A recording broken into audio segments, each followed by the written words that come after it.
Siang Bu, kedengaran Ya, Bu. oke, sip. Aduh.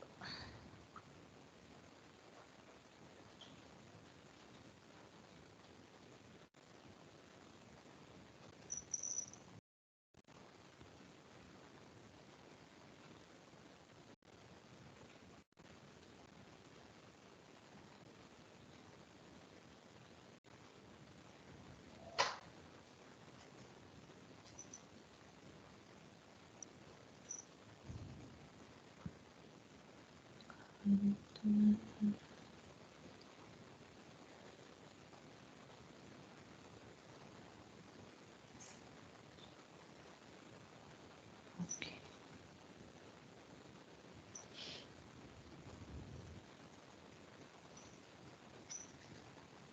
Oke. Oke, kita mulai ya. Materi ini tentang delivering multimedia. Jadi membahas tentang tahapan terakhir. Kalau dari kan ada perencanaan, planning, budgeting, terus kemudian implementation, terus yang terakhir itu adalah delivering. Ya, di delivering ini nanti di dalamnya termasuk dalam testing sama delivering ke beberapa kategori atau jenis ya. Oke.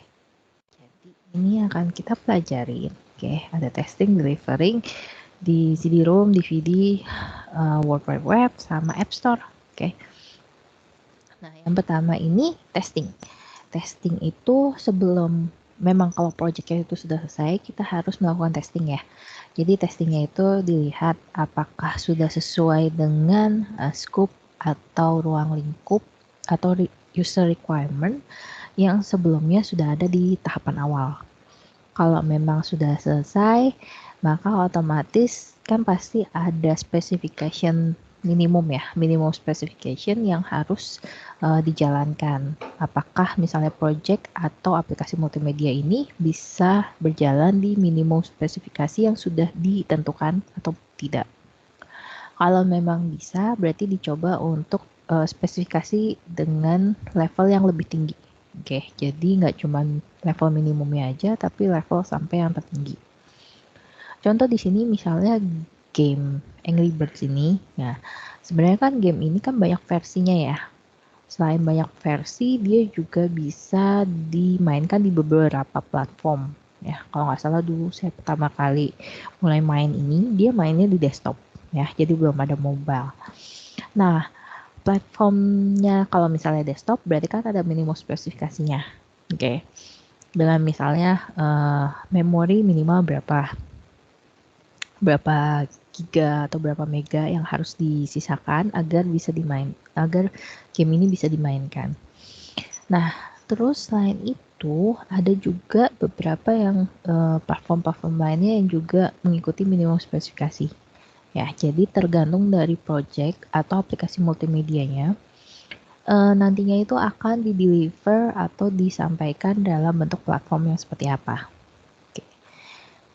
Nah, ini contohnya. Jadi kalau di sini sebuah game Angry Birds ini, kalau kalian lihat dia ada beberapa platform ya, dari yang desktop, Mac, Windows, Mac, terus kemudian mobile yang Windows, iPad, terus iPod Touch sama Android.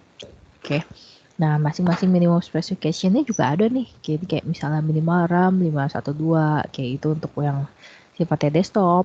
Terus kalau Mac desktop minimal ini untuk ukuran instalasinya ya 73,9 mega. Semua dijelaskan di sini. Gunanya buat apa? Biar tahu kalau misalnya si pengguna atau si usernya itu mau melakukan install, dia udah tahu spesifikasi komputernya itu cukup atau tidak, memadai atau tidak. Kalau misalnya tidak memadai, otomatis kan mungkin bisa terinstall, tapi ketika dijalankan animasi atau gambarnya itu tidak akan sebagus ketika minimum spesifikasinya tuh terpenuhi. Oke. Nah, itu untuk contoh ya. Jadi sistem atau spesifikasi yang dikhususkan untuk beberapa project multimedia atau misalnya game oke, yang akan dijalankan nantinya. Jadi minimum spesifikasi itu sangat diperlukan. Oke. Next, oke, testing. Testing ini ada 2 level, ya kita sebutnya ada 2 level.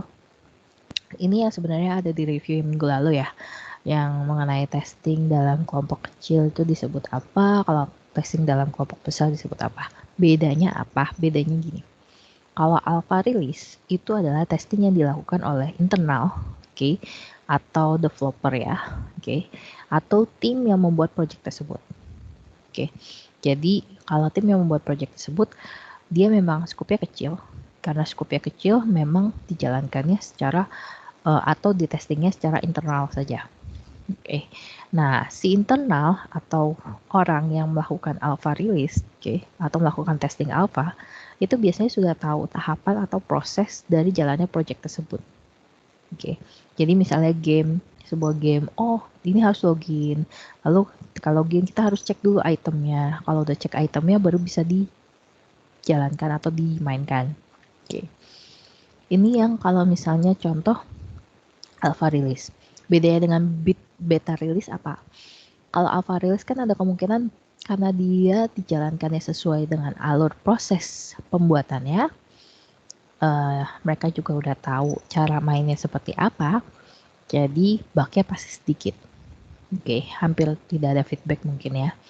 Nah, lalu kemudian bedanya dengan beta release ini kita akan meminta sejumlah orang yang memang bukan dari tim, oke, atau dari khalayak lain, oke, yang dimana tuh dia baru pertama kali atau mungkin sudah pernah menggunakan project atau menjalankan project atau game tersebut mungkin dengan versi yang lain. Oke. Nah, beta release ini kan karena sifatnya itu ke public, oke, tapi tetap dibatasi. Tidak semua barangan orang bisa langsung menggunakan. Oke. Nah, biasanya akan ada feedback yang cukup banyak. Kenapa? Karena kan kalau dari sisi beta, dia itu tidak pernah tahu proses jalannya project tersebut atau game tersebut seperti apa. Mungkin kalau tadi pas alpha release, mereka tahu nih proses jalannya project seperti apa. Tapi kalau beta, dia nggak tahu. Mungkin ketika login, dia langsung mainin gamenya. Dia nggak lihat item, dia nggak milih item, tapi dia langsung mainin gamenya. Begitu dia balik ke tempat item misalnya, oh ternyata ada bug nih, ada lag. Nah, itu baru terlihat di situ. Oke. Jadi kalau beta sendiri, dia itu memang tidak ada panduan ya. Mereka memang dibebaskan untuk melakukan apapun sehingga si developer itu akan mendapatkan feedback dari hasil testing yang dilakukan oleh tim beta, oke, atau orang yang pada saat melakukan testing beta release ini. Oke, itu perbedaannya. Nah, jadi kalau disampaikan, alpha itu adalah orang yang melakukan testing, tapi di mana orang tersebut memang sudah pernah ada dalam projectnya. Oke, jadi udah tahu nih alurnya seperti apa. Kalau beta, itu biasanya orang yang bukan di dalam project atau di luar dari project, oke, tapi diminta untuk mencoba versi mereka. Jadi kan mereka udah nggak tahu alur ya. Oke, jadi kalau kalian lihat di kayak semacam mobile store, oke, kayak misalnya App Store atau Google Play, itu kan biasa ada tulisan beta version ya. Nah, kenapa disebut beta version? Biasanya itu ada versi aplikasi sebelumnya, oke, yang sudah di launch, tapi dia perbaharui, dia tambahkan fitur ya. Ketika sudah dia tambahkan fitur ya, dia pengen minta pendapat dari orang. Berarti orang yang pernah menggunakan aplikasi sebelumnya tanpa fitur baru misalnya, atau tanpa tampilan yang baru, oke, diminta untuk mencoba lagi apakah aplikasi ini sudah baik atau tidak.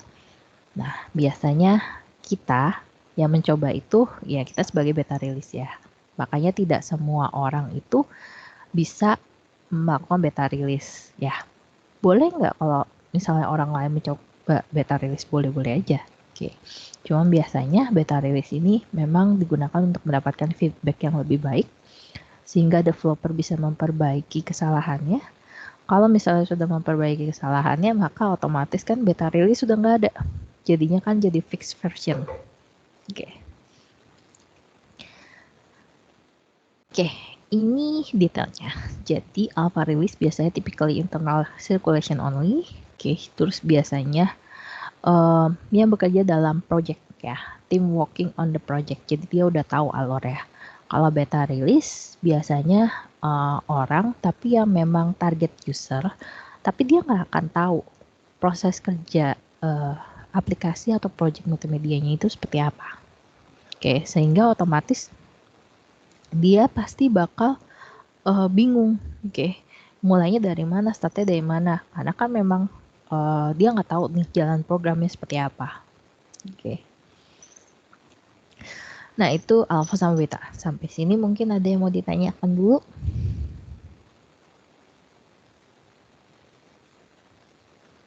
Belum? Oke, next kita lanjut.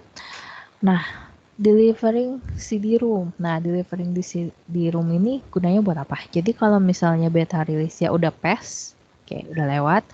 Nah, kalian bisa langsung deliver. Delivernya itu banyak cara ya, nggak cuma CD-ROM. Jadi kalau misalnya kalian memang mau sifatnya itu paten, terbatas, limited, oke, kalian bisa mempertimbangkan CD-ROM atau DVD-ROM.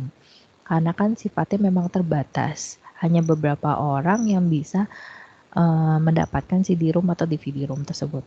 Oke. Nah, biasanya kalau sifat proyeknya itu cukup besar, kalian bisa taruh dalam bentuk yang DVD karena DVD kan ukurannya lebih besar daripada CD-ROM. Oke. Jadi ini kalian bisa mempertimbangkan CD-ROM ini kalau memang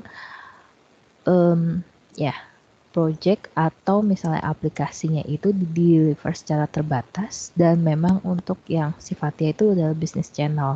Jadi orang tertentu yang bisa mengakses ya. Oke. Oke, ini contoh delivering on CD-ROM. Jadi yang pertama ada compact disk standar, contoh tipe yang compact disk standar ya. Ada yang Redbook, Redbook ini yang audio CD format, oke, untuk hanya audio saja.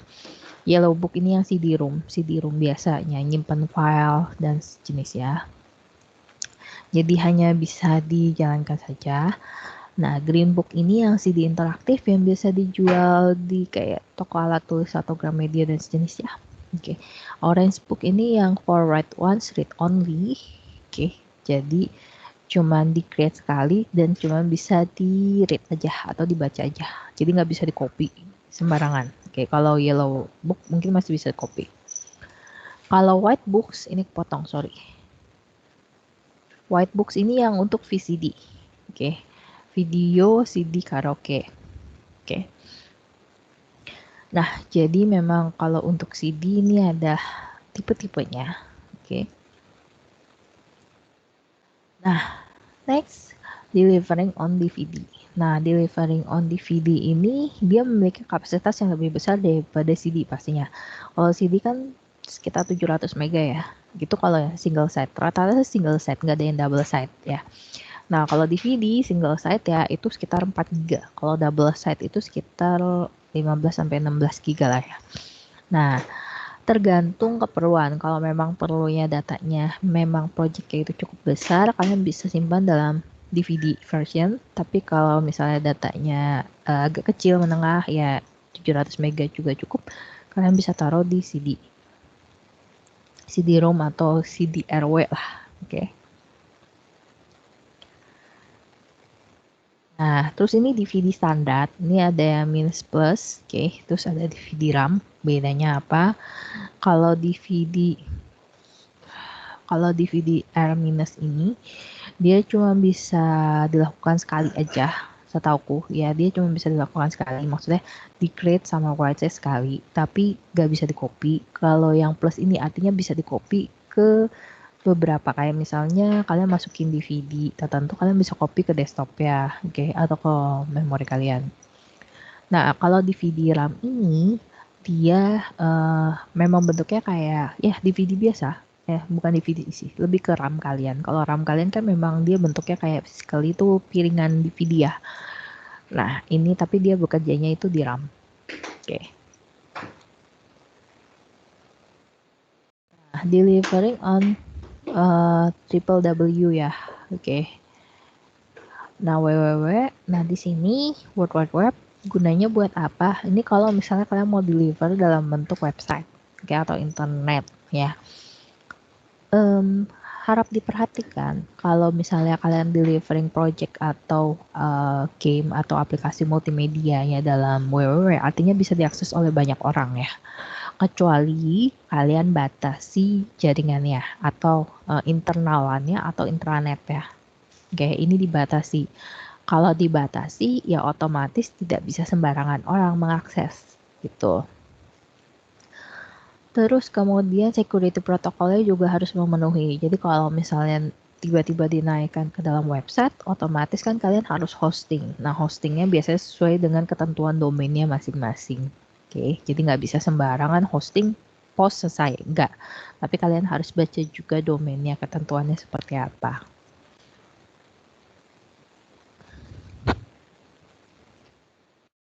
Oke. Terminologinya www itu apa? Jadi yang pertama kan ada URL, ada address ya. Oke. Terus kedua ada halaman ya. Ketiga ada HTML, web browser, sama plugin. Oke, penjelasannya seperti apa? Penjelasan seperti ini. Kalau URL kan kalian udah tahu ya, itu adalah address ya atau internet address ya. Jadi kalau misalnya kalian mau buka akses sebuah website atau tampilan project kalian, kalian sudah tahu nih tuh project kalian atau aplikasi multimedianya itu di hosting di domain yang mana, sehingga akan mendapatkan kayak semacam internet address seperti ini. Oke. Nah, terus kemudian kalau web page ini lebih ke halaman dari web. Oke. Jadi kalau misalnya dari contoh LMS kalian, itu kan ada course, terus ada schedule, terus ada scoring. Nah, kalau misalnya diganti, berarti otomatis web page-nya juga berubah atau tampilannya berubah. Oke. Nah, di dalam sini kita pasti kayak menggunakan disebut HTML. Oke. HTML itu untuk tulisannya. Ini kalian pasti udah familiar dengan HTML. Oke, pasti di antara kalian udah ada yang pernah pakai juga. Jadi ini untuk memperbaiki tampilan. Oke, ibarat kata kalau misalnya browser itu kayak buku. Oke, HTML itu kayak alat tulisnya atau pensil atau bolpen yang kalian gunakan untuk mengisi buku tersebut. Nah, HTML ini language yang memang digunakan untuk memperbaiki tampilan atau memperbaiki view lah dari si halaman web itu sendiri. Ini bisa dikombin dengan yang lain kayak misalnya CSS atau tambahin elemen multimedia atau misalnya JavaScript atau Node.js dan yang lain itu bisa dikombin ke HTML ini. Oke. Monitor sama window issues. Nah, ini kenapa bisa terjadi? Karena ada kemungkinan ketika kalian membuat tampilan tertentu untuk website, misalnya resolusinya 720 lah, 720, oke. Tapi ternyata yang menjalankan si project atau aplikasi multimedia kalian itu resolusinya lebih gede, misalnya bisa sampai 1000-an atau 2000 lah resolusinya. Kalau resolusinya cukup besar seperti itu, berarti kan kalian harus menyesuaikan ya, karena kalau enggak otomatis kalau resolusinya itu lebih besar, pasti tulisannya jadi kecil-kecil. Oke.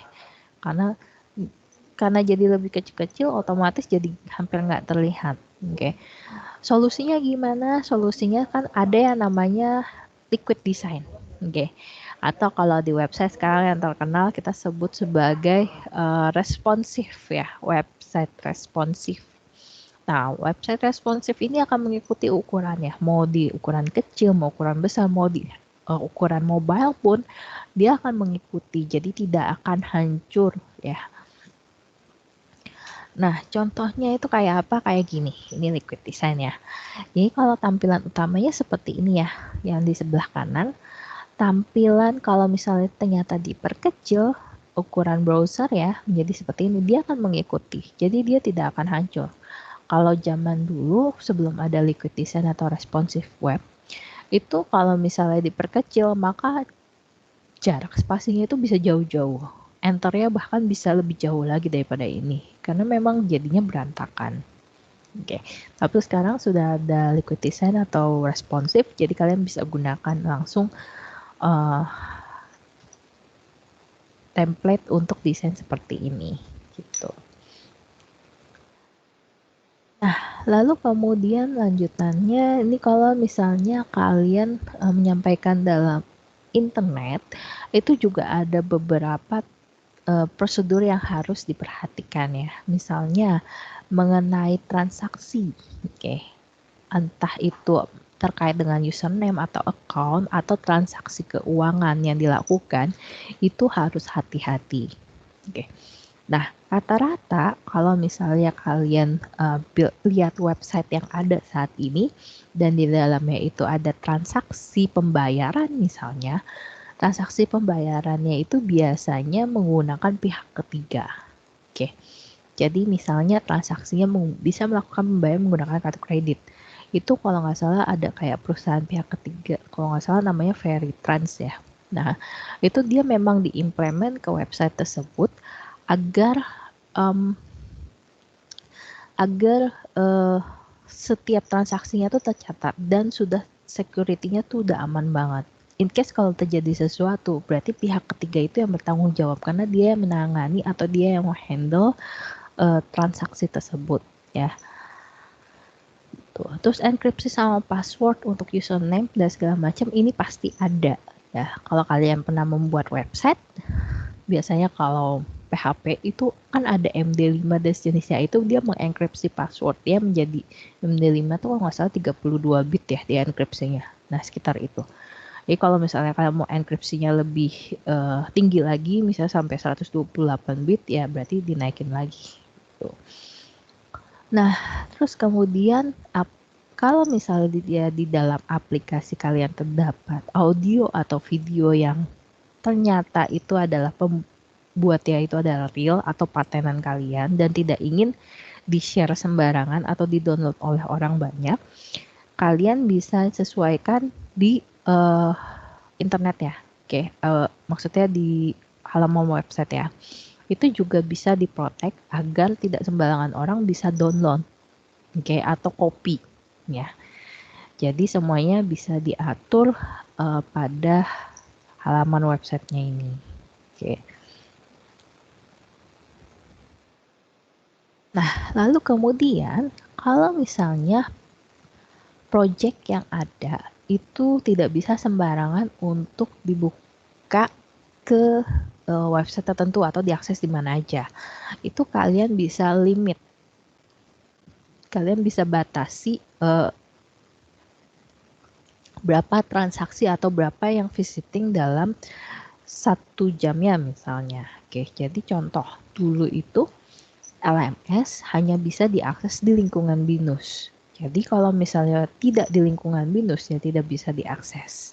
Oke, tapi sekarang dengan banyaknya orang yang melakukan secara online, kayak perkuliahan online, otomatis kan harus dibuka ya. Jadi otomatis ISP-nya ini disesuaikan lagi sehingga bisa diakses dimanapun, bahkan di luar negeri ataupun di daerah manapun asalkan memiliki jaringan internet. Oke.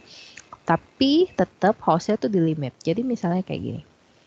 Kalau misalnya kalian ujian dan kalian harus submit melalui LMS atau BINUS Maya lah ya. Oke. Kalau misalnya satu angkatan BINUS kan bisa sampai 3.000 mahasiswa ya. Itu untuk semua jurusan. Oke. Nah, kalau misalnya satu angkatan mahasiswa BINUS ada ujiannya kan hanya 2 minggu rata-rata ya, 2 minggu. Satu hari anggaplah ada sekitar 50 kelas. Oke, 3.000 itu satu angkatan. Sedangkan satu semester kan bisa jalan 3 sampai 4 angkatan. Nah, berarti kalau misalnya satu hari ada 50 kelas yang submit ujian, otomatis jamnya harus beda-beda karena satu kelasnya bisa sekitar 50 sampai 60 mahasiswa. Oke. Kalau misalnya ada 50 kelas, berarti otomatis anggapannya kayak, oh berarti jam ini hanya untuk 10 kelas 1 jam ini. 1 jam berikutnya 10 kelas, 1 jam berikutnya 10 kelas. Kenapa sih dibatasi? Karena kalau enggak, servernya itu bisa down. Kalau servernya down, otomatis kan semua yang melakukan akses, semua yang mengakses website tersebut juga nggak bisa melakukan pengaksesan karena servernya down, karena banyak yang mengakses ya. Oke, hal ini terjadi kalau misalnya ada website-website tertentu, mungkin nggak cuma website BINUS ya, ketika ujian. Ya, mungkin website yang lain, kayak misalnya website lagi diskon, atau lagi PO, dan segala macam. Itu bisa tiba-tiba selama sepersekian menit, itu dia bisa tiba-tiba no respon. Oke, artinya banyak yang melakukan akses. Nah, ini juga sangat berpengaruh, makanya biasanya di limit ya. Jadi dalam 1 jam itu hanya bisa diakses oleh eh, beberapa IP yang bisa mengakses ya. Oke, jadi batasi. Oke, sampai sini mungkin ada yang mau ditanyakan dulu?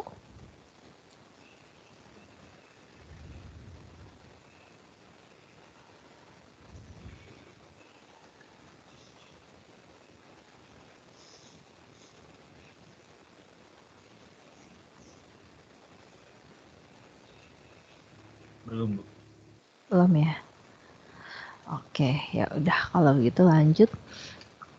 Nah, delivering dengan menggunakan App Store. Nah, jadi di sini ini tahapan yang terakhir ya. Jadi kan ada contoh banyak ya. Ada yang menggunakan drive, oke, hard drive, ada yang menggunakan website, ada yang menggunakan desktop, ada juga yang menggunakan mobile. Nah, kalau mobile di sini itu ada regulasinya sendiri. Oke, regulasinya masing-masing. Jadi tergantung kalau misalnya platformnya itu Apple, Microsoft, Google, Barnes Noble, atau Amazon Kindle Fire, itu mereka punya regulasinya masing-masing. Kalau Amazon sama Barnes Noble ini kita mungkin kurang familiar ya, karena kan dia memang tipikal ya lebih ke e-book lah ya. E-book yang develop kalian purchase baru bisa dinikmati di device ya. Nah, untuk yang lain juga sebenarnya sama, cuman kan kalian lebih familiar ya. Apple, Microsoft, sama Google itu sebenarnya masih ada. Microsoft sekarang mungkin lebih beralih ke uh, mau nggak mobile sih, mobile ya udah hampir nggak ada. Lebih ke beralih ke laptop, guys. Jadi di laptop kalian bisa purchase apps dari Microsoft, oke. Nah, kalau Apple sama Google ini kan ya sebenarnya kalian pakai sehari-hari. Mungkin device kalian juga ada yang Apple, ada yang Google. Oke. Jadi kalau regulasinya saat ini mau di sebuah apa ya? Sebuah aplikasi atau project multimedia mau kalian deliver dalam bentuk App Store atau mobile, itu biasanya ada regulasinya. Atau kalian tidak menggunakan regulasi itu, yang artinya kita install secara paksa di device kita, karena jadinya kayak localhost. Sistemnya sebenarnya sama aja ketika kalian naikin di website. Kalau website kan ada yang kita jalanin di localhost komputer kalian sendiri dengan menggunakan server bantuan, entah itu XHMPP atau Apache atau yang lain ya. Nah, atau kalian naikkan ke domain.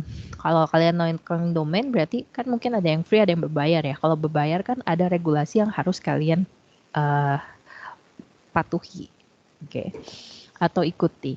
Nah, untuk versi mobil juga sama. Kalau misalnya kalian cuma mau pakai di device kalian saja, kalian bisa lakukan jailbreak atau routing. Kalau nggak salah jailbreak itu buat Apple ya, routing itu buat Android. Oke, jadi kalian install secara paksa, kalian taruh format tertentu di mobile kalian, terus kalian install. Kalau misalnya udah, berarti otomatis kan dia langsung muncul ya, dan bisa dijalankan. Nah, kalau sekarang, kalau misalnya kalian mau naikin aplikasi di Apple atau di Google, setahu saya berbayar. Apple itu dia berbayarnya per tahun. Jadi setahun pertama mungkin sekitar 1 juta. Tahun berikut ya, kalian akan dikenakan charge lagi. Kalau aplikasinya tetap mau di Apple Store. Itu. Karena mahasiswa saya pernah ada yang naikin di Apple Store. Dan tahun berikutnya dia langsung tutup. Kenapa? Karena harus bayar lagi berat. Oke. Nah, kalau di Google itu sedikit berbedanya adalah kayak kalian bikin account sekali. Oke, kayak kalian beli tempat market sekali, tapi kalian bisa jualan banyak di situ, atau kalian bisa isi banyak aplikasi di situ. Jadi cukup create account sekali, kalau nggak salah sekitar 300.000 atau berapa ratus ribu lah ya. Itu nanti otomatis kalian bisa naikin sampai 1000 lebih lah, 1000 lebih aplikasi dalam satu account tersebut. Jadi memang lebih murah, cuman ya memang harus dijaga kualitas ya, tidak sembarangan juga ya. Jadi ada regulasi-regulasi khusus untuk masing-masing App Store ini. Oke. Oke, paling itu sampai sini mungkin ada yang mau ditanyakan?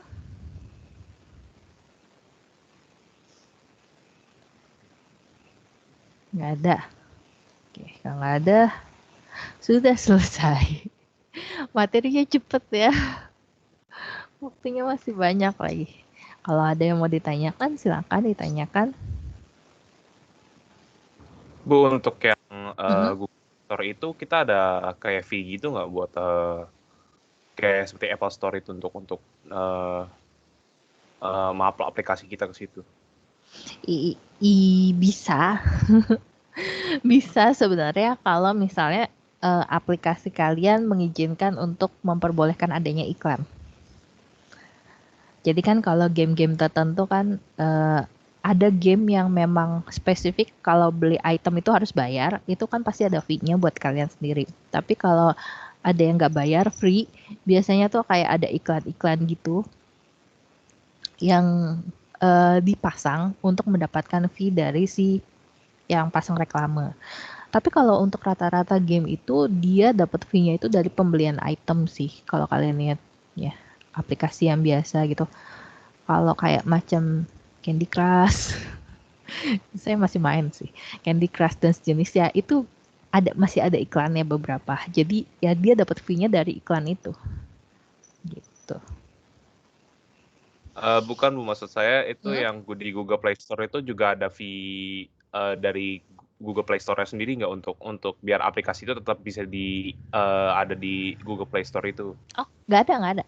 Jadi memang benar-benar kayak kalian create account di situ dan memang bisa langsung dinaikkan gitu. Karena saya cek punya mahasiswa saya sebelumnya pernah dinaikkan juga di situ dan sampai sekarang masih ada gitu loh. Jadi nggak ada feel kelanjutan kayak Apple kan. Kalau Apple kan per tahun kan dia akan cek kan, oh ini udah setahun nih kalian harus bayar kalau masih mau ada di Apple Store gitu. Kalau enggak ya dia anggap itu expired, dia nggak akan naikin ada di Apple Store ya gitu. Kalau Google nggak, Google itu dia cukup satu kali pembayaran account, membuat satu kali account, satu kali pembayaran, udah selamanya akan di situ sampai kalau misalnya kalian turunin sendiri atau delete gitu. Oke, oke. Ada lagi mungkin yang mau ditanyakan? Kalau misalkan kayak buat Hmm? aplikasi di HP, tapi buat diri sendiri nggak mau masukin ke Google tuh bisa langsung download gitu berarti ya? Langsung oh iya, itu hitungannya kayak routing atau jailbreak kan. Kalau sekarang sih nggak perlu routing sama jailbreak ya, karena kalian Langsung. tinggal masukin aja. Ya kalau zaman dulu kan bingung ya, udah nggak ada USB. Sekarang kan USB-nya banyak ya, USB Type C pun ada. Jadi otomatis kalian bisa masukin, kalian install langsung, asalkan format aplikasinya itu disesuaikan. Jadi misalnya kalau Google itu APK, kalau Apple itu apa ya? Aku lupa formatnya. Nah, itu. Jadi kalau .apk-nya udah ada, tinggal diinstal di device sendiri, nggak perlu dinaikin ke Google Play. Oke. Terima kasih, Bu. Iya, sama-sama. Ada lagi mungkin yang mau ditanyakan? Kalau ada lagi silakan.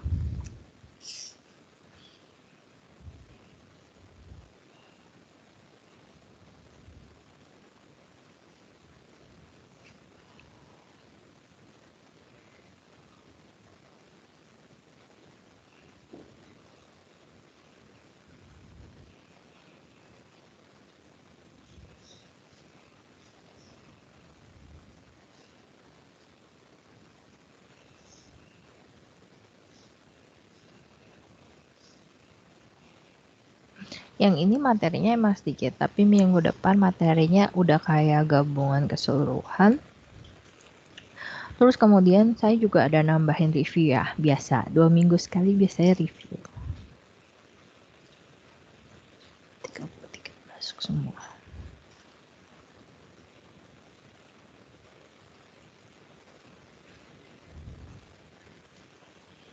Aneh.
Apa saya ngajarnya terlalu cepet ya?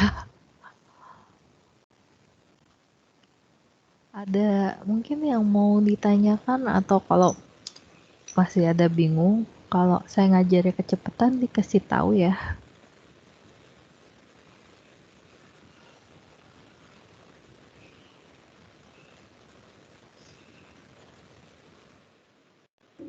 Aman sih, Bu, nggak kecepatan. Kecepatan ya. Oke. Yang Karena- singkat. Iya, karena emang materinya harusnya lebih ke basic pengenalan delivery. Jadi intinya kalau delivering tuh banyak caranya ya.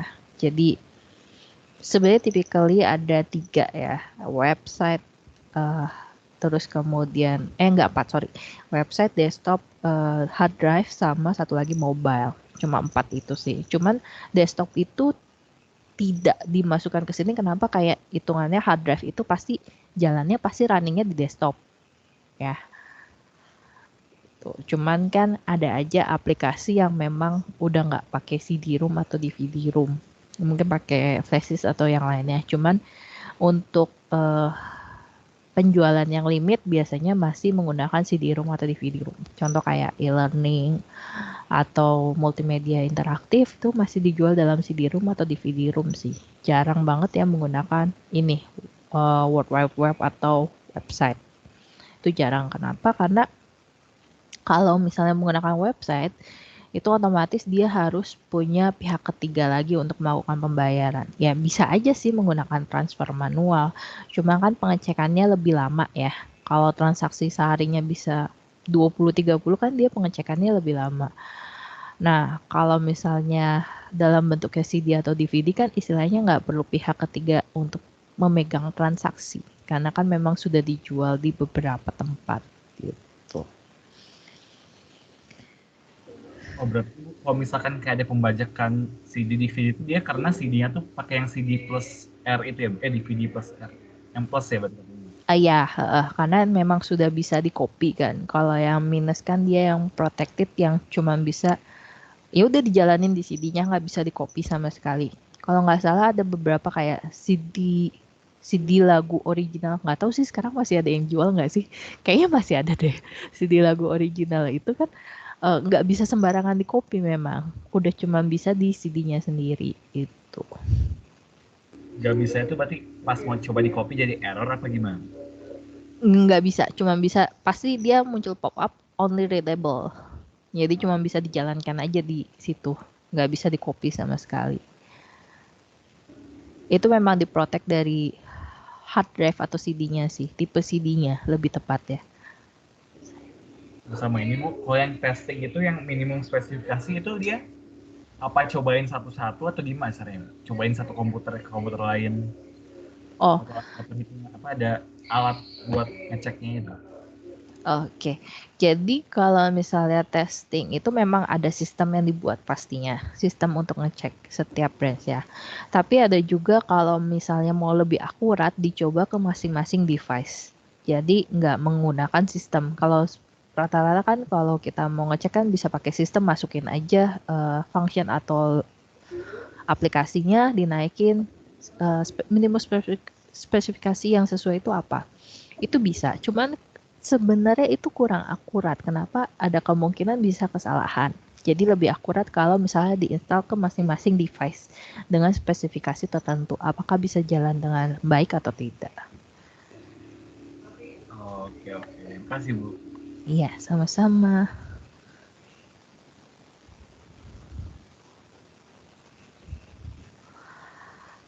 Ada lagi mungkin yang mau ditanyakan?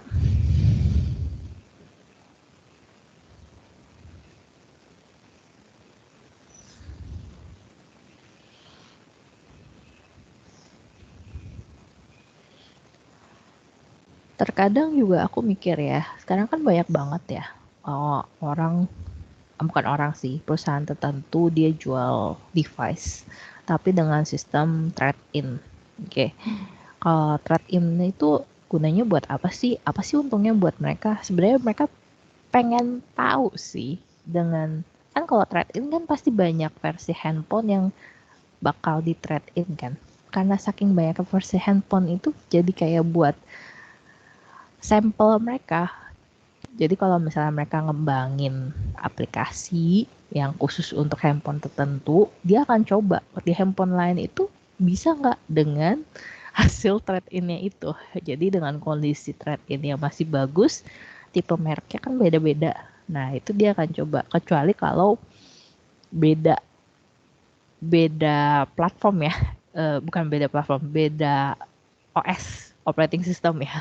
Nah kalau beda operating system itu beda lagi. Biasanya dia akan coba untuk develop sebuah project yang dimana dia coba untuk dia cross operating system. Karena kan kalau sekarang setauku ada aplikasi kayak misalnya Visual Studio yang versi mobile itu bisa di launch dalam bentuk Apple ataupun Android. Jadi tergantung keperluannya. Kalian mau di launch dalam bentuk Android atau dalam bentuk Apple.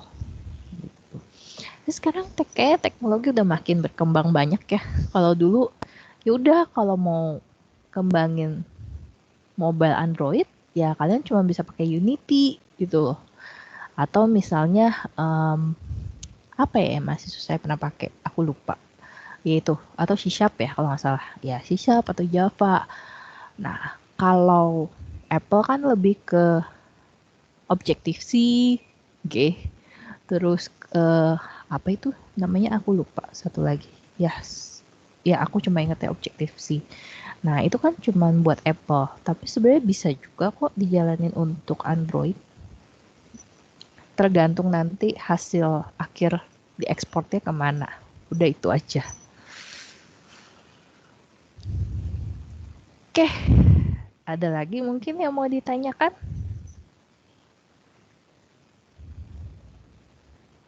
Kalau masih ada yang mau ditanyakan, silahkan ditanyakan.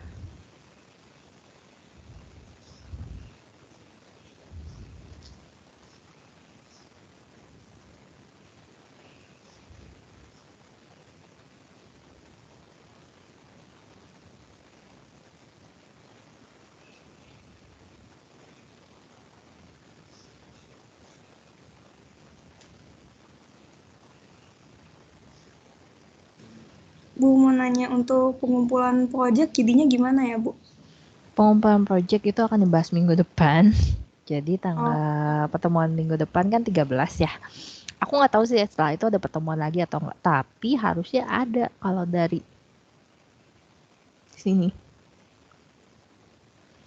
Karena pas aku cek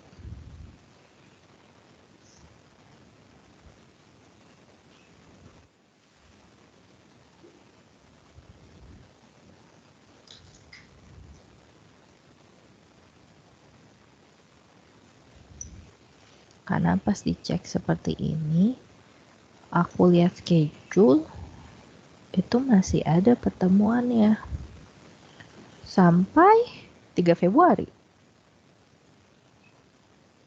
Aneh ya? Ya tapi begitu. Ini yang LTA. Ini kelas 1 lagi, itu di sama aja. 3 Februari juga. Gitu. Tapi ini nanti tanggal 27 saya akan informasikan. Kalian kumpul project ya. Sama, pasti di Teams juga. Ya, saya akan siapin satu folder, kalian tinggal masukin situ. Semoga muat ya OneDrive saya. Soalnya kalau nggak salah kayaknya sisa berapa? 50 giga ya. Aku lupa deh. Atau mungkin kalau misalnya biar takut nggak muat di YouTube apa gimana Bu, kayak kasih linknya. Oh masih cukup. Baru 31 giga, nggak apa biar gampang aja dikumpulin di sini, nggak apa. In case kalau misalnya tiba-tiba membludak udah mendekati 50 giga, nanti baru saya informasikan untuk kalian taruh di drive kalian masing-masing aja biar aku langsung ambil. Gitu. Masih cukup sih ini, masih setengah lebih, jadi masih oke harusnya. Paling satu kelas paling banyak ya sekitar ya 3 giga lah paling, masih oke kok. Gitu. Jadi nanti tanggal 27 saya informasikan pengumpulannya pasti di Teams ya. Nanti saya bikin satu folder biasa. Terus deadline-nya nanti saya informasikan. Sebenarnya karena dia taruhnya di Teams, jadi memang nggak ada deadline-nya. Cuman saya jaga aja sebelum ujian, oke? Atau at least sebenarnya tanggal 3 Februari kalian udah kumpul semua. Jadi saya bisa rekap nilai-nilai tugasnya, nilai project kalian.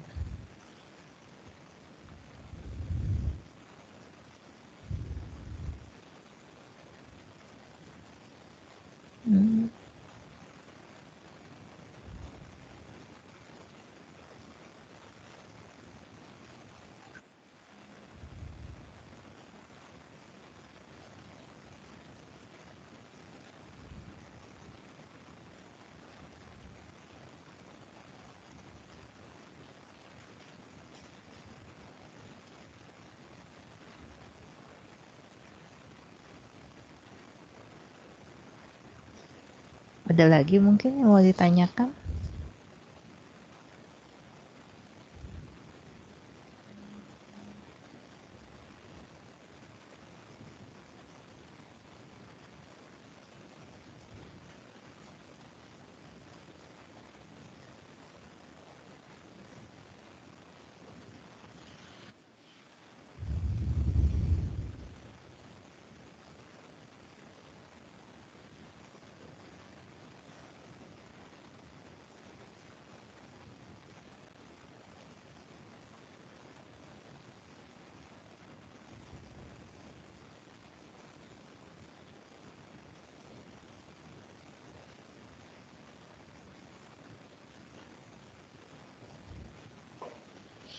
Kalau misalnya nggak ada ditanyakan, terima kasih buat kehadirannya. Tapi kalau masih ada yang mau ditanyakan, aku tetap buka linknya ya.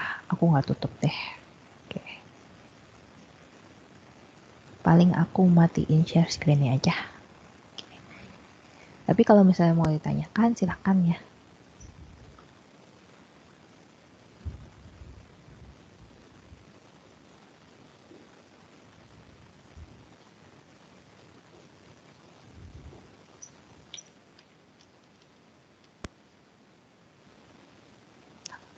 Apa? Bentar.